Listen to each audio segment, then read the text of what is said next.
ഇടയ്ക്ക് കുറച്ചു കാലം അതിനൊരു ബ്രേക്ക് ഉണ്ടായിരുന്നു. വീണ്ടും തുടങ്ങിയെന്നാ തോന്നുന്നേ. ഇപ്പൊ ഇങ്ങനെയൊക്കെ പറയാൻ എന്താ ഉണ്ടായത്? മഞ്ചാടിയുടെ കല്യാണം മുടക്കാൻ അവൻ എന്തെങ്കിലും ചെയ്തെന്ന് നിങ്ങൾക്ക് തോന്നുന്നുണ്ടോ? അങ്ങനെയൊന്നും ഉണ്ടാവാൻ സാധ്യതയില്ല അച്ഛാ. എന്തെങ്കിലും ഉണ്ടെങ്കിൽ അതിന്റെ ഒരു ടെൻഷൻ ഏട്ടന്റെ മുഖത്ത് കാണേണ്ടതല്ലേ. ടെൻഷനും പേടിയൊന്നും ഇപ്പൊ കാണില്ല. 2 ദിവസം കൂടി കാത്തിട്ട് ജീവൻ രാജിനെ കുറിച്ച് യാതൊരു വിവരവും കിട്ടിയില്ലെങ്കിൽ പോലീസ് അന്വേഷണത്തിന്റെ ഗതി മാറും. ഇപ്പൊ അവര് കരുതിയിരിക്കുന്നത് ആ പയ്യൻ ഒഴുക്കിപ്പെട്ടു പോയത് തന്നെയാണെന്നാ.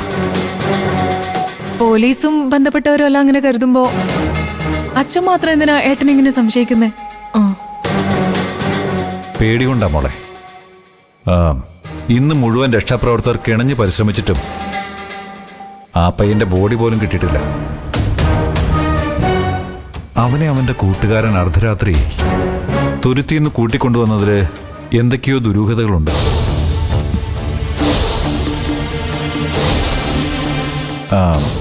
ഞാൻ ഇന്ദ്രനെ കണ്ട് അന്വേഷിച്ചപ്പോഴാ കൂടുതൽ വിവരങ്ങൾ അറിഞ്ഞത്. എന്ത് വിവരങ്ങള്? നമ്മുടെ മകൻ ഇന്നലെ രാത്രി സുശീലയെ വിളിച്ച് മഞ്ചാടിയുടെ കല്യാണം നടത്തുന്നതിൽ നിന്ന് പിന്മാറണമെന്ന് പറഞ്ഞിരുന്നു. അതിനുശേഷം സുശീലയ്ക്ക് ഹാർട്ട് അറ്റാക്ക് വന്ന് ഹോസ്പിറ്റലാവുകയും ചെയ്തു. ഈശ്വര, എന്തൊക്കെയാ ഈ കേൾക്കുന്നേ?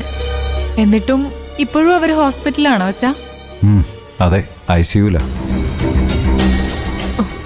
അതിനിടയ്ക്ക് ജീവന്റെ കൂടെ വള്ളത്തിലുണ്ടായിരുന്ന ആസിഫ് പറഞ്ഞിരിക്കുന്നത് അവൻ ജീവൻ രാജിനെ അവിടുന്ന് രാത്രി വിളിച്ചോണ്ട് വന്നത് സുശീല പറഞ്ഞിട്ടാണെന്നാ.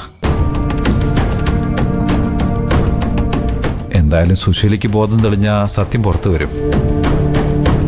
അല്ലെങ്കിൽ അതിനു മുമ്പ് ജീവൻ രാജിന് ഡെഡ് ബോഡി എങ്കിലും കിട്ടണം.